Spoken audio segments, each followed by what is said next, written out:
Hello guys, I'm Fisi and welcome to whatever this is. You're probably wondering what on earth this video is about, and so am I, to be honest. I mean, it's been a while since I first of all did a video on with using F1 2015 footage. Also been a while since I did a video where I actually commentate after the video has been edited. Usually in recent months I've only been doing live commentaries, but basically, as you know, the F1 season is about to begin again. F1 2016 season, of course, and I recently remembered that I had a bit of footage laying around that I had already edited a long time ago.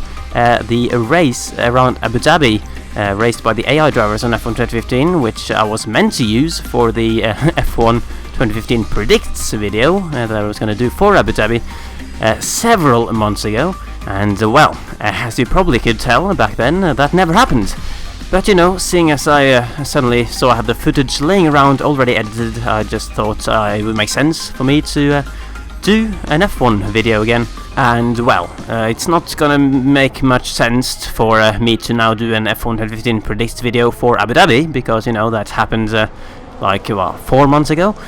But instead I guess I'll turn that into a Fisi Predicts video, where I will just give some thoughts on the new season that is about to unfold, and also go through my predictions for where I think, how I think the teams and the drivers will do in this season's F1 Championship.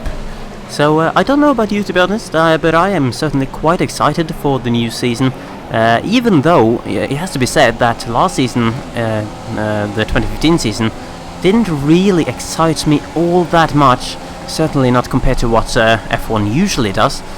Usually F1 being something I really am looking forward to. Last season some of the races were a bit meh. I wasn't really all that into it at some stages of the season, which was quite unusual for me really, but I guess it comes down to two main things. The first one, of course, being that there wasn't really much of an interesting championship fight going on. In the Drivers' Championship, Hamilton outclassed Rosberg certainly for the first part of the season, and kind of had the championship in the bag quite early on. At least that is how it would seem, even though Rosberg did well at the end. And in the Constructor Championship, of course, Mercedes dominating entirely, even though Ferrari managed to grab a few sneaky wins here and there with Sebastian Vettel. But yeah, Mercedes just miles ahead of everyone for the most part last season. And secondly, for me personally, what kind of made last season a bit, I wouldn't say depressing, but like less exciting, I suppose, was the fact that I didn't really feel like I had anyone to, completely cheer for. Like in my early seasons of watching F1, I always had Fisi there to kind of be the man that I really wanted to do well, that I was following throughout the races and just cheering on. And obviously the period from 2010 to 2013 I didn't really have that, but some of those seasons were still very great, with some championship battles, 2010 and 2012 being extremely exciting championship battles, and some great racing in some of those seasons as well. And then of course K-Mag came in to kind of be my my new driver to fanboy over, I suppose, in 2014 when he joined McLaren as a new driver, as a fellow exciting Scandinavian that I just really fell for as a fan early on. But then after the season, despite I thought he did reasonably well there at McLaren, but they decided to get the man, the myth, the legend, Fernando Alonso in instead, which I don't really blame them for, to be perfectly honest, because Alonso is one of the best drivers in the absolute whole world. But for me that was annoying, because K-Mag was out again in 2015, and again I did not have any particular driver to really root for in the races. However, as we all know, in the last minute of stoppage time, well, I guess it's a bit weird to say, but in the last minute of pre-season driver swap time, Maldonado got kicked out of Renault for lack of funding, and they brought K-Mag in. So now I have a driver to cheer for again, and I am really excited to follow what K-Mag and Renault can do in this season, even though they aren't looking too good at this moment in time. Obviously Renault's engine package being quite a major disappointment last year for the teams that were using that. But yeah, some other big things of course as well for the new season. Got a new qualifying system, which will be quite interesting.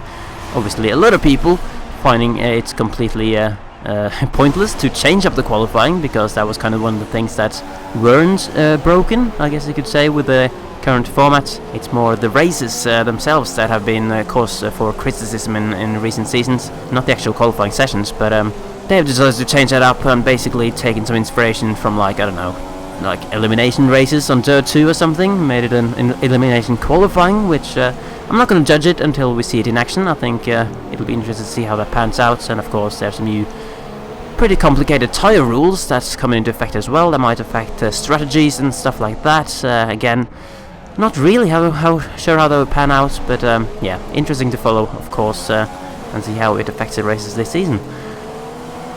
What else has changed from last season to this? I guess not too much really. I mean, obviously a couple of major team changes have happened, with Lotus dropping out again from F1 and seeing a Renault take over the Enstone based team, and of course the new boys Haas F1 coming in from the USA to give F1 a go, which I think will be interesting. Obviously they've recruited Roman Grosjean as their lead driver, certainly a driver that I very much rate. I quite like Roman Grosjean, and yeah, I think that'll be interesting to see how they got on. And on the driver front, not too much change, to be honest. I think 8 out of the 11 teams have stuck with the same drivers that he used last season. The only changes coming at Renault, of course, getting K-Mag in for Maldonado and replacing Grosjean with Julian Palmer. Manor also changing both their drivers, kicking Rossi and Stevens and Merry and whoever else they were using last season out of the team, and getting Pascal Wehrlein, the Mercedes development driver and reigning DTM champion now, of course, as their lead driver, and then also getting Rio Haryanto in from GP2, and of course Haas coming in and appointing Grosjean and Esteban Gutierrez for some reason as their second driver. But apart from that, I think quite a few things are looking to be quite similar this season, like they were last season. I think the pecking order of the teams aren't going to change all too much. So I guess we could start running through the teams by mentioning the team that I think will win the Constructors Championship once again, and that is of course Mercedes. I think that they have been looking extremely dominant in the last couple of seasons, which I guess is underlined quite clearly by the fact that out of the 38 last races, obviously the 38 races that have taken place through 2014 and 15, Mercedes have won 32 of them. So it's only in that period 6 races that Mercedes haven't won, which were the 3 races won by Red Bull in 2014 and then the 3 races won by Ferrari last season. And they've stuck with Hamilton and Rosberg as their drivers, 2 very, very solid men. Personally, I'm not the biggest fan of Lewis Hamilton, but there is absolutely no denying his pure talent in that car. Now a 3-time world champion, and has beaten Nico Rosberg in both of the last 2 seasons.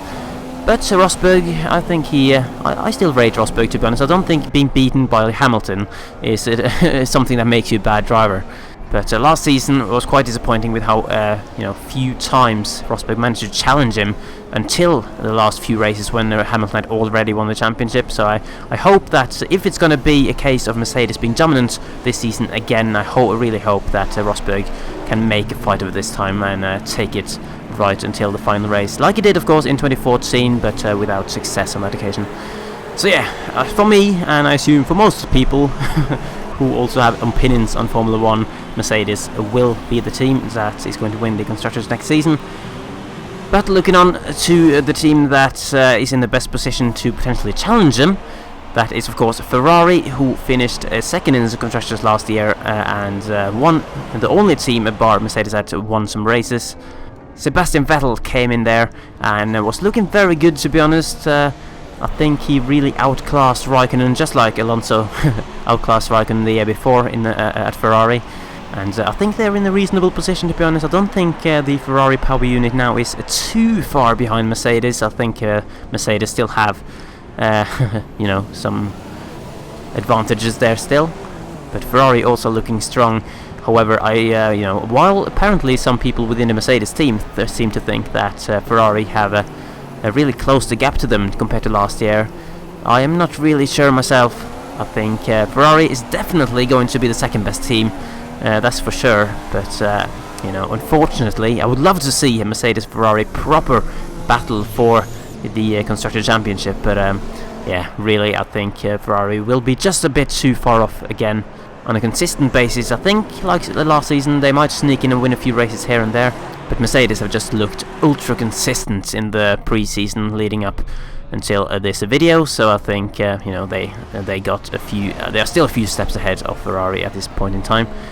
So as we move down a bit, then this is when it kind of gets a little bit more difficult. I think, though, however, that the third place team this season will again be Williams, just like they've been in the last couple of seasons, unless I'm mistaken.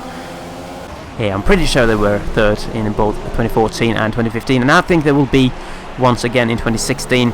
They have, of course, retained both Massa and Bottas for this season, two pretty solid, consistent drivers, and although I don't think Williams have really stood out particularly in the pre-season testing for this season. I think they've been kind of going under the radar a little bit, but seeing as not a great deal have really changed from last season, I think that they will still be up there as a consistent, you know, top 10 team, or, you know, top 8, top 6 maybe team, still sticking with the same driver lineup, the same engine, and yeah, just going for the consistent approach, really.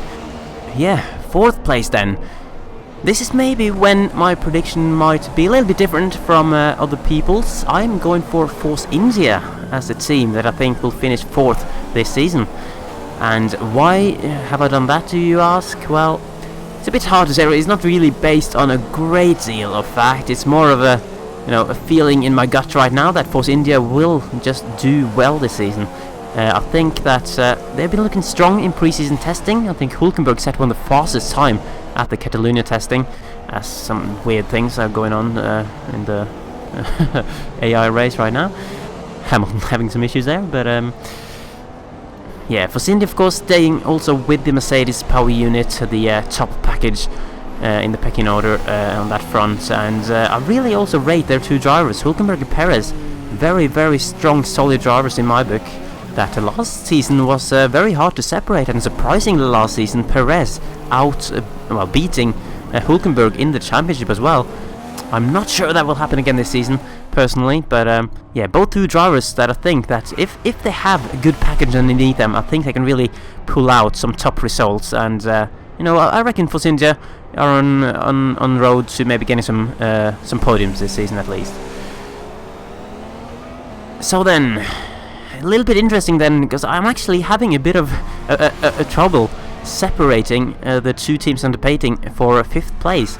I think actually that Red Bull and Toro Rosso will be surprisingly close on pace this season. Two teams that both are looking reasonably strong in pre-season, but also two teams that have a bit of a disadvantage when it comes to their power units. Obviously, Red Bull sticking with the Renault-powered car, even though they've for some reason decided to rename their engine to Tag Heuer, or however you say it.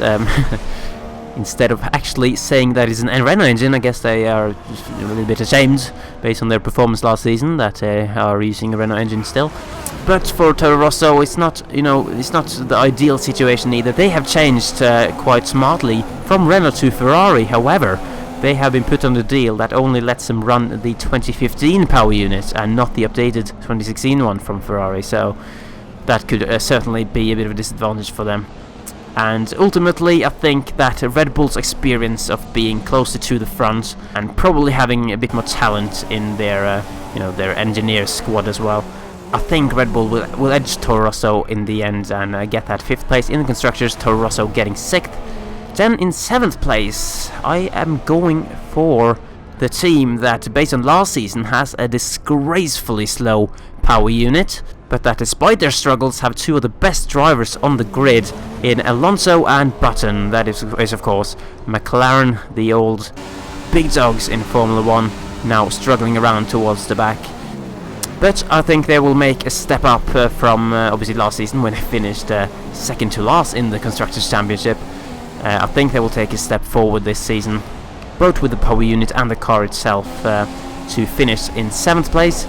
And yeah, it was a really, really bizarre season last season for McLaren. Obviously, we're used to seeing them very high up towards the front in recent years, and well, last season, struggling around the back.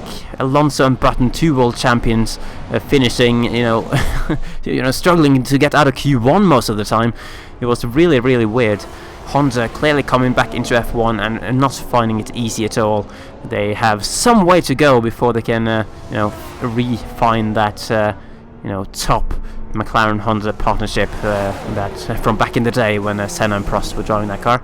So yeah, just based on last season, how far behind they were, I think it'll take them quite a while to, get back to their usual standards. But yeah, like I said, I think they will take a reasonable step forward this year, which I kind of want to see. Actually, I don't know. I'm a little bit bitter with McLaren, with how they treated K-Mag when they,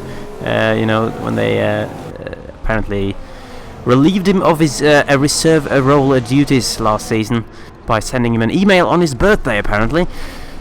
So just purely based on that, I don't actually want McLaren to do well, but then on the other hand, Button and Alonso are 2 drivers that really, really deserve to be up there and fighting at the front, so it would be nice to see them get closer to that again. And then, speaking of K-Mag, his new team, Renault, is the team that I think will be 8th this season in the Constructors' Championship. So now you have the results of the AI race you were watching in the background, but who the freak cares about that? Let's bring up an overview of the predictions that I am currently making. This is of course the order I think will be the Constructors' Championship this season. Renault, as I said, I think will be in 8th, which is a step down from Lotus, who finished 6th last season, but I think that's purely due to the switch from Mercedes back to Renault engine. I think that'll make it difficult for them to, compete for points. I think, I certainly think K-Mag and Palmer maybe will score some points here and there, but I think for the most part they will probably be coasting around a little bit outside the top 10, and just that'll be probably the goal for them, to score some points in every race. And then you can see the bottom 3 there that I've picked: Sauber, Haas and Manor. I think Sauber have been looking really, really weak in pre-season so far, just very uninspiring. They've been apparently struggling with some financial issues as well, but I think purely due to their experience in F1, I think they will outbeat Haas, the new boys coming in, and also Manor. I think though Haas will come in and beat Manor on the first attempt, largely due to Roman Grosjean being their main driver, who I think will sneak into the points on a few occasions, whereas the Manor drivers will have a more difficult time doing so. So then, finally, let's have a look at the overview of how I think the Drivers' Championship will end this season, and well, it's a little bit difficult to predict, to be perfectly honest with you, and a lot of this might be, not how it'll turn out at all. But I'm just going with my gut on this one. I think Hamilton will win the championship again, unfortunately. It's a bit boring. We have the same driver win 3 seasons in a row. And, even though I want Rosberg to break his streak at this point, I can't help myself from being a bit pessimistic on this one and put Hamilton at the top again. I think Vettel will beat Raikkonen quite comfortably again. Bottas will stay ahead of Massa. At Williams, Hulkenberg, I think, actually will have a very good season, bouncing back against Sergio Perez, who actually beat him in the championship last year. But really, the Force India teammate battle could go either way. I'm not going to rule out Perez still beating Hulkenberg either. And you can see the rest there. Magnussen, I've placed my man in 15th position, which, isn't particularly great, but I think that'll be around about the best he can do with how I think the Renault package will be for this year.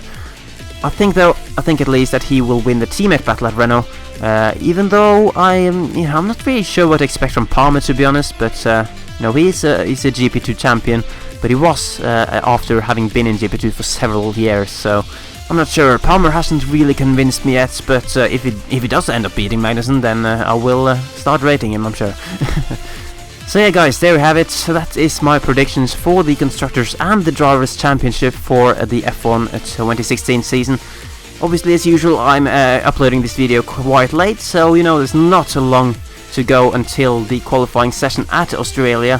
I'm going to be up very, very early watching that, as I'm sure many of you guys are as well. And yeah, let me know guys in the comments below then what you think will be the order in the Constructors and the Drivers this season. I guess it's a bit of an effort setting up the whole Drivers' Championship, but at least the Constructors, let me know how you think the teams will rank in this season. I would be very interested to know your thoughts on that, and how, if you do think I'm completely mad with some of my predictions as well, then do let me know. But yeah, apart from that, I'm just very excited that the F1 circus is back rolling, and with my man K-Mag actually having a seat this year as well. Hopefully you guys are just as excited as me, and do feel free to follow me on Twitter at FisiFan91 to, get my thoughts on things throughout the season. I tend to do some, occasional tweets throughout the qualifying and race sessions. But that's enough said for now. It's time to get rolling. F1 2016 season is about to begin. I hope you all enjoy it, and I will see you later. Goodbye.